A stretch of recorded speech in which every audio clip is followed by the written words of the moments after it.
Hey, plumbing bros. Welcome to Potty Talk Live, where we take it into the trenches, the crawl spaces, the basements, the kitchens and baths, all around this big, beautiful world of ours to talk to plumbing professionals just like you. Hey, I'm Richard Behney, the $1 Million Plumber, coming at you live here from Command Central in beautiful Indianapolis, Indiana, USA. We're having a great day, a great start to our week. How about you? Hope you're having a great start to your week. You having a great start to your week? All right. Hey, the lovely Laura's in the house. Hey, sweetheart. You having a great start to your week? Yeah, with me always. Right. She lies a little bit. All right. But we're having a great start to our week, and I hope you are too. Hey, if we got any viewers on the show, hey, if you do, hey, let us know where you're from. All right. Hey, just type it in the comments. You can type in the comments. All right. Let us know where you're from if you're a new viewer. All right. And hey, I don't want to make even the regular viewers, if you're there, hey, type the comments in as well. Let us know where you're from, all right? Say hi, all right? But we got a great show here today, and I can't wait to bring this guest on. Cool cat out of Alabama, sweet home Alabama. All right. Hey, I got something sweet for all of you guys, though, all right? I got something sweet. You like something sweet? All right. 7 must-knows to be $1 Million Plumber. Sweet. Why is it sweet? Well, first of all, there's 7 things you must know to be $1 Million Plumber. All right. That's sweet. 7 sweet things there. But it's also free. All right. No strings attached. No catch. It's free to you. It's my free gift to you. It's the 7 must-knows to be $1 Million Plumber. Hey, if you got a plumbing dream, you got to know these things.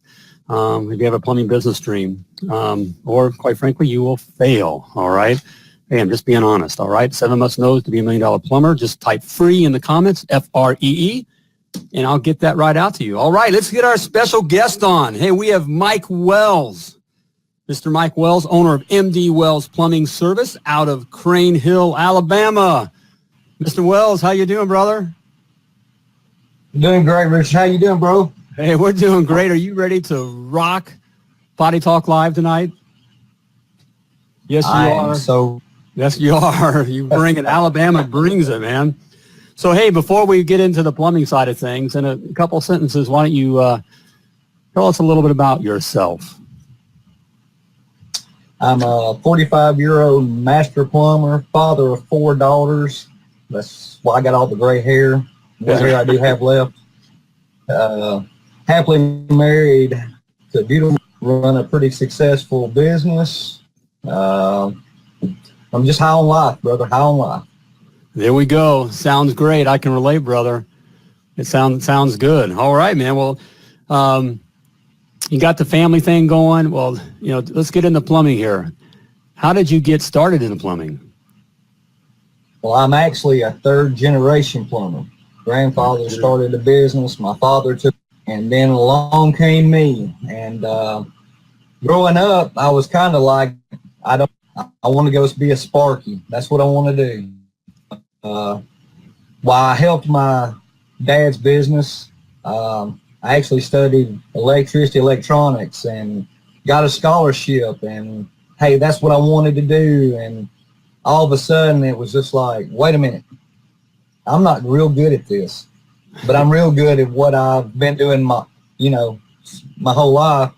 And so I really started putting a little bit more effort into it, and the money started getting a lot better, and I thought, hey, this is what I need to do. And I was good at it. It come to me naturally.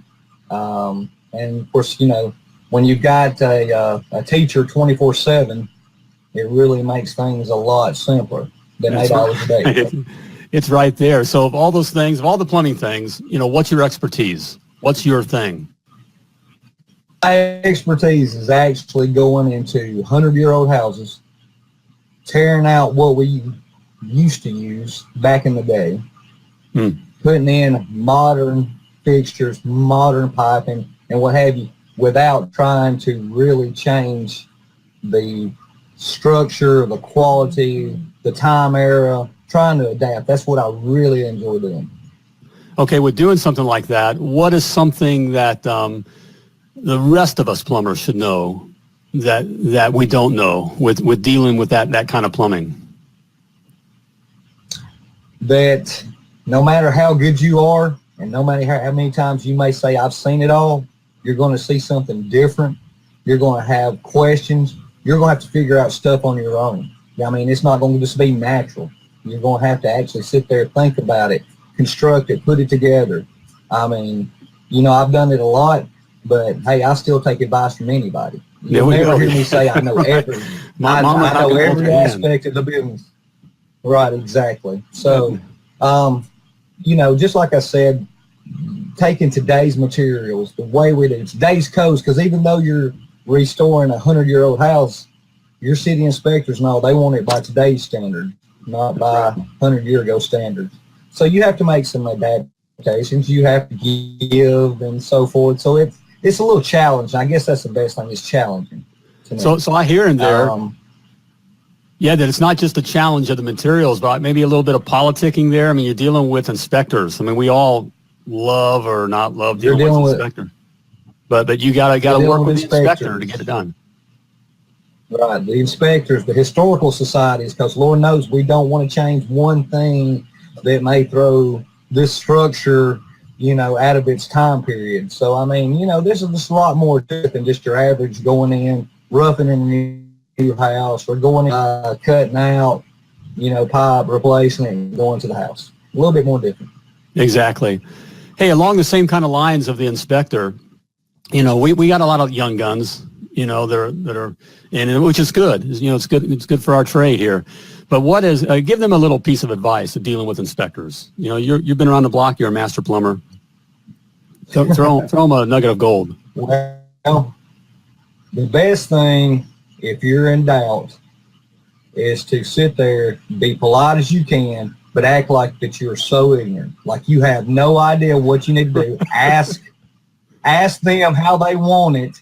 Make them feel good about themselves. They're going to walk around with their chest poked out as, I told this guy what to do, and do it. Even though you may know. Don't sit there and, you know, get offensive. Just sit there and play. He's happy. You get the job done. The permit signed, all check. Everybody's happy. Now, if you want to sit there and try to bow up to him, he's going to make your life rough. I mean, that's the biggest thing I can tell you about an inspector. Now, however, I will say this.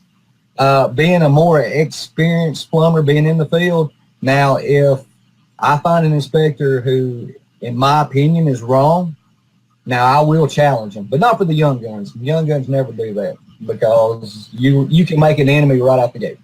That yes, sir, man. You guys, I hope you young guns are listening there. You know, it's not the time to try to show, you know, to whip it out and show, you know what I'm saying? It's not the time exactly to throw down.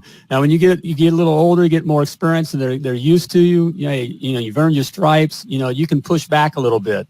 But the bottom line is, you know, they're the plumbing cops, and you know, you just got to kind of play their game. And it's a game, right? It's a game. Exactly. It's exactly. You know, and then we all get what we want, you know? Hey, exactly. Hey, bro, what was that way you can both be winners. What was for starting your business? And you kind of touched on it, but what was your tipping point, or your aha moment when you said, I'm going to do my own thing? Well, like I said, naturally, being in a family business and all, you know, like I said, as I climbed the ladder, I was freer to do more things. The money was better. I also started getting a little bit more recognition for what I'm doing. Made me feel good, because, I mean, I enjoy what I do. I mean, you know, I enjoy today doing what I do just as much as I did 30 years ago when I started doing it. And, you know, you will never hear me go, oh, I got to get up and go. That's just not me. You know, that I meet, the different challenges.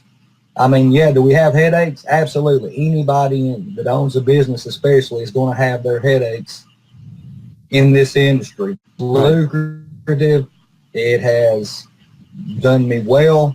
And from what I'm seeing, another 20, 25 years, the young guns today, they can do well. I mean, you can do great now, but I'm telling you, another 20, 25 years, you can pick the jobs you want. People will wait on you, and you will basically set your price, because although we got these new guns out here, we still don't have the numbers, the workforce coming into our industry to take care of a growing population So it will be, if I had a son who was, say, 16, 17 now, that would put the heart into it, take on all I hate this job, it's dirty, it's nasty, it's hot, it's cold, and just sit there and build on it. When they're 45, 50, the sky's the limit. Amen, brother. Amen.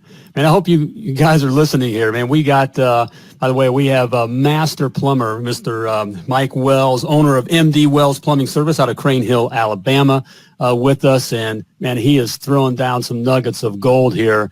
And that's exactly right, Mike. That's why I'm still doing this. We grew our plumbing business, did well. I've been at 30 years. Plumbing, 20 years with the business, sold it, but I love plumbing, and I love the guys, and I just want to shake these young guys and say, look, man, there's such a huge opportunity. Robots aren't going to take our jobs, and Exactly. there's just not enough guys doing it. So the opportunities, you can almost just write your own ticket, Exactly. Well, see, like in the county I'm in, there's 7 plumbing companies. That's it. That's it. So, while you think that you're going to come in here and you're just going to explode and you've got all this business, we try to stay real personal. You're like family when you come in and do business with us, and that's what I've built my business off of. It's not just, hey, your name, your check, I forgot, sit there. We're going to follow up with you. We're going to sit there. Of course, being in a smaller community, subject to see them in a grocery store. Now, I want to make sure they see me, and if they're there and tell me about their dog dying, because in the end, most of my clientele about price. They don't care about price. They want the job done. They want my company to do it. I can't tell you how many times I've been told, I don't care what it costs. But with that being said, now I'm not going to gouge them. I'm going to make money, but I'm not going to gouge them. I'm not going to take advantage of that. And so, it's just built up. I've got grandparents to their kids, the grandkids, all on my client base. So, that's the way I run my business. There we go, brother. Hey, what you guys are hearing, what Mike's laying down, a master plumber, Mike, is laying down. It's a third-generation plumber. Is that, it's not just about the money. We're always going to hear for 30 years, Mike, I've always heard, there's always concern about the price. But once you build that relationship, when you're just walking in the house and you mention the price and there's no relationship, they're always upset with the price. Right. But if there's a relationship there, which is key, you hear Mike talking about, he sees his customers in the grocery store. And it goes the same with us, with the bigger cities and that kind of thing. We're going to see our customers, and we want to build that relationship. We want to know, hey, we want to know what pets they like and those kinds of things. And that just, it's a relationship, Good job, man. You never forget them. That's the thing about it. You may not really care for them, but you don't ever forget them because, they entrusted you to come in their home to take care of their problem or to plumb it or to help them with their drain cleaning needs. So don't forget them. There we go. Because exactly, man. Hey, Mike, what on that? With starting your business, this is the question. I've kind of changed up the question here because I got guys that are sending questions and that kind of thing. It's the things we want to know. What and this is one of them. Right. What surprised you that you weren't expecting when you started your plumbing business? Even, now it's yours. I know your dad, had the plumbing business and that kind of stuff. But when you got into doing it yourself, what surprised you? I would probably have to sit there and say the overhead cost. That was really a shocker to me. Exactly like, of course, now I didn't have the tools and all like the young guns have now. That was probably the biggest shocker.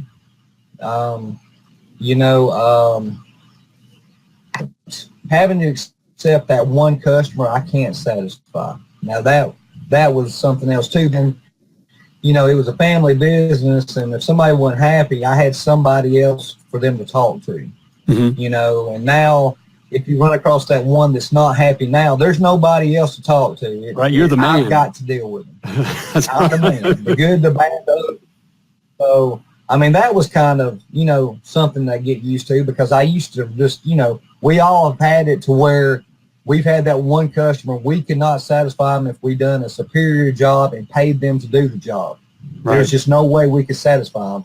But that was always something that was so hard for me, was to have a customer not happy when I worked, for my dad. And so that was real surprising how, hey, you've got to go deal with this problem now, stuff. Overhead costs was a big one, though, because, I knew we had contractors liability insurance, but hey, I didn't know that it was this much this year, but then when they saw my books for next year, it was double, and then it kept going up, stuff like that. When you're writing a check, it's a whole other ball game, brother, isn't it? I mean, it's a whole other ball game. Exactly. But, that's, right. Once it's just a little bit of surprise, talking to the guys here. Those things are just a surprise, but Mike obviously has it. He knows those costs, and they're built in now to his pricing, and it's just something you do, it's just how it is. Yeah, exactly. So, right. Well, where do you envision your business being? And, where's MD Wells Plumbing going to be in 12 months? Well, a fellow out, he moved here to Alabama. We're looking to actually expand 2 more trucks, 4 more counties. And that's just where I want to be. I just don't want to do that, because while big companies are great, I look at it as, in my market, my area, Alabama, we have to still be that family situation, and you can get too big to where you lose touch of your customer base. And so I just want to be, when someone calls, I want to be able to handle their problem. I want to be able to get it done in a timely manner. I'm going to make money if I do it, but I'll give prime examples, big fancy trucks. We can roll out on a job with $150,000 fully wrapped, nice truck, but somebody's got to pay for it. Mm-hmm. My market is not that market to do that. My market is, you have nice, clean vehicles to represent your company, but you can't have a fleet of 10, you can't have $1 million worth of service vehicles sitting out there, because you're not going to cover the cost. I'm in a competitive market. There might be only 7 companies, but it's kind of competitive, because right. I'm still in a blue-collar part of the state. We got warehouse workers, and we've got doctors and lawyers, and you've got to be able to the whole different income brackets to be able to stay in business. Oh, well, man, you got it. Hey, guys, we're here with Mike Wells, owner of MD Wells Plumbing Service out of Crane Hill, Alabama, and he's really dropping some nuggets of gold here, and a lot here. You're getting a lot from it here. And we're going to have Mike right back here for the lightning round for some more nuggets of gold here. But first, we got to thank our sponsors. And this week we have, our sponsor is the $1 Million Plumber Private Coaching. Hey, that's me. I'm sponsoring myself here this week here. Hey, because, let me ask you, what do Michael Jordan, Tiger Woods, Tom Brady, Michael Schumacher, and David Beckham all have in common? Besides the obvious, besides being tops in their individual sports, well, they all used personal coaching to take their games to the next level, and to find that next winning gear, all right, and to keep on winning. A personal coach is the difference between being, as one of these top athletes said, the difference between being a champ or a chump, all right? That was his word, not mine, all right? So I got a question for you. You ready to win, all right? Are you ready to keep on winning? You ready to take your game to the next level, to find that next gear? All right, not whining. As we're talking about it, you heard Mike kind of mention about that. No whining. There's no whining in plumbing. All right, certainly not amongst winners. But winning, well, I can get you there. All right, I can get you there. So I've added a few coaching spots to my schedule here, and tryouts. This is how it works. All right, is I have a 15-minute free consultation, and to get your 15-minute free consultation, I just simply want you to have you type 15 in the comments. All right, number 15, or champ. Type champ in there. All right, let's be positive. So you want to be a champ. and I'll get the information out to you, and we'll get you set up for your 15-minute free consultation. It's easy, no big deal. We'll just have a conversation and see if it's we're right for one another, all right? See if I'm right for you, but I'm also going to see if you're right for me, all right? I only work with champs, all right? So what's it going to be, champ or chump, all right? So, hey, let's bring Mike back for the lightning round. You ready, Mike? All right, he's coming back into the broadcast. You ready for the lightning round, Mike? I'm ready. Let's go with it. All right, bro, let's hit it. Here we go. We're just going to start right into it. What was holding you back from starting your plumbing business? Maybe or were you chomping at the bit? I was actually chomping in the bit to start my own, because I've always had the philosophy, if I can make somebody else a living, I can do it myself. So, I really wanted to get up and go and do my own thing, be my own boss, the good points, the bad points, but I wanted that. I wanted to conquer my town and do my thing. There we go, man. I hope you guys will listen to that. There was a lot there.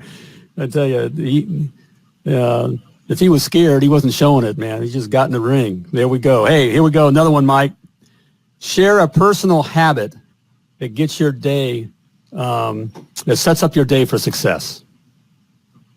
A personal habit would have to be a cup of coffee and about 20 minutes of heavy metal music. That just gets me fired up for the day.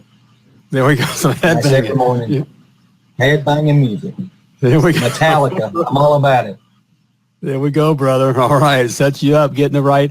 Hey, there's something about, hey, guys, what gets you, whatever it takes to, get you in that right frame of mind to get the job done. And get the job done means, not only just doing the plumbing work, but taking care of the customer and the right frame of mind to take care of your family, take care of yourself, to get it done. So it's good to have something that gets you in that frame of mind. All right. Hey, here we go. Another one.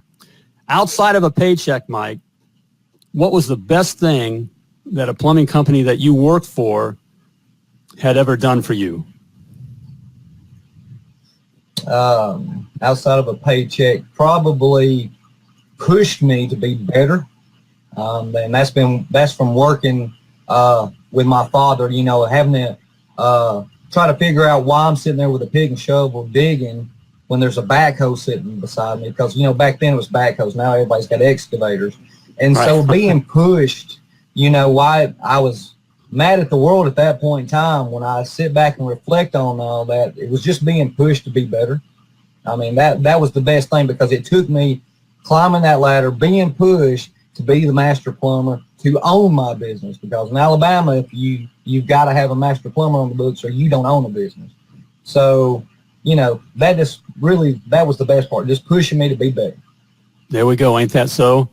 I know when we're young bucks, there's a tendency to kind of push back on that. And certainly yeah, I saw that, exactly. I don't own the business. Well, it's only been a year or so, but and I hear the guys who talk to that have businesses, the younger guys, there's a tendency to be, who are you to tell me what to do, Exactly. But that kind of attitude is not going to make you better. Right, or I'm going to sit there and run circles around you, old man. I hear that, but you know what? Right. I was there. I was there once before myself. Right. So we get it. We get it. But, yeah. Go with it. Well, on the kind of the same vein there, what's the flip side of that? What's the worst thing? And this may be a little dicey because it sounds like you work for your dad or whatever. But what's the worst thing that a plumbing company's ever done, in your opinion? Making me work on a Friday night when I was a teenager, wanting to go out and party. Brother, that's a killer. No, but I mean, looking back now, I know why. But I'm just sitting there saying, because I worked for my dad, I was like always on call. Where my guy, right. He's on call this weekend, off next weekend. It was like I was always on call. And so it got me to where, like I said, I didn't want to be a plumber. I wanted to go do something else, just, from stuff like that. But I look at it now and I see why. But the younger generation don't understand that, boy. We get mad, we go somewhere else for 50 cents more an hour, and then I can't tell you how many times they've left for something like that. 6 months later, yeah, this company offered them 50 cents more an hour, but they only work 20 hours a week. And we're right. Putting in 60 and 70. So, that was basically about it. Of course, then the power struggle between me and my dad, because he wanted it his way, I wanted it my way, and there was a little extra dynamic there. Yeah, exactly. So so that was probably the worst one. So. And I saw that. I started in the plumbing trade with a family-owned company that had been around for 50 years. And so the father, son were still in it, and even the grandsons. And so I got to see, that jockeying for. Yeah. Putting the little pool out there. Who's. And on the line of not, having to do all the on-call or always being on-call, I started my company. I started with my wife. And we had young children at the time, so talk about always being on call. She never let me come home. Oh, yeah, exactly. That was rough. Yeah. All right. Hey, what's a software, okay, or a tech gear, some kind of tech gear that helps you run your plumbing business that you would recommend? Well, the only software that I use is QuickBooks, so that would be my only answer I've got for you, because it logs in everything. It makes it to where I don't have to have an accountant in my office every day of the week. That's the best software for me, for my operation, my setup. There we go, brother. We use the same thing from the kitchen table all the way to multi-million dollars. It can do the job, and so it keeps track of all taxes, all that kind of stuff, and you don't have to hire an accountant. You have to have one in your office. Yeah. And exactly. So. And it's gotten easier and easier, with it. So, hey, great recommendation there. Hey, on a party note, okay, as we get ready to part here, what's some parting advice? What's the best advice that you've ever received? The best advice I ever received, and you really have to think about this, is to never be satisfied. Is even though you think that you're the best out there, always want to be better. Never feel like you're good enough. If the job was done good enough, always want to strive to be better. Whether it's a better run company, a better husband, a better father, a better business person. Always never be satisfied with where you are today. Always look how you can be better tomorrow. Good, great piece of information there, guys, especially for you young guns. My equivalent of that, Mike, is if you're coasting downhill, Exactly. You're never being satisfied. Great nugget of gold there. All right. Hey, Mike, appreciate it. Love having you on Potty Talk Live. Hey, everyone. We have Mr. Mike Wells, owner of MD Wells Plumbing Service out of Crane Hill, Alabama. Hey, Mike, it was great having you on the show. I appreciate it very much, man. Hey, Richard, great to be on there. And remember, outlaws for life. Outlaws for life. There we go. All right, man. Yeah. Hey, appreciate it. There we go. Hey, wish you all the best, brother. All right, there we go, gang. Again, Mike Wells of MD Wells Plumbing Service. Hey, a lot of great stuff there. Hey, I want you to catch, if you want to catch the replay and also other episodes of Potty Talk Live, you can go to YouTube and type in $1 Million Plumber, and it'll come up. So you can catch the replay, especially here on today's, on Mike's Potty Talk Live. There was a lot of great information in there. So go check it out, all right? Go back and listen and just really listen close to the information he was laying down. The guy's a master plumber, third year, a third generation plumber, in a tough area, is getting it done, no whining. A lot of information there, a lot of gems. So, hey, go to YouTube, type in $1 Million Plumber, and catch out the replay, all right? Also, I want you to I'm asking for your help. Help me help other plumbing pros just like you guys, all right, by liking my $1 Million fan page, my Facebook fan page. So just going over there, $1 Million Plumber, and hit like. It helps me just get the word out, all right? So you help me do that? All right, man, I appreciate it. So, hey, it's about that time. It's a great show. Everybody have a great show, but about time to kind of wrap things up here. Yep, looking at the time here. So there we go. Hey, that's the call right there. So about time to flush this episode. So, hey, just before we go here, I want to remind you that you were purposefully and wonderfully created to do great things. All right, that's you. I'm talking to you. All right, you were created to do great things. So when you're out there plumbing, as always, Plumb like a champion.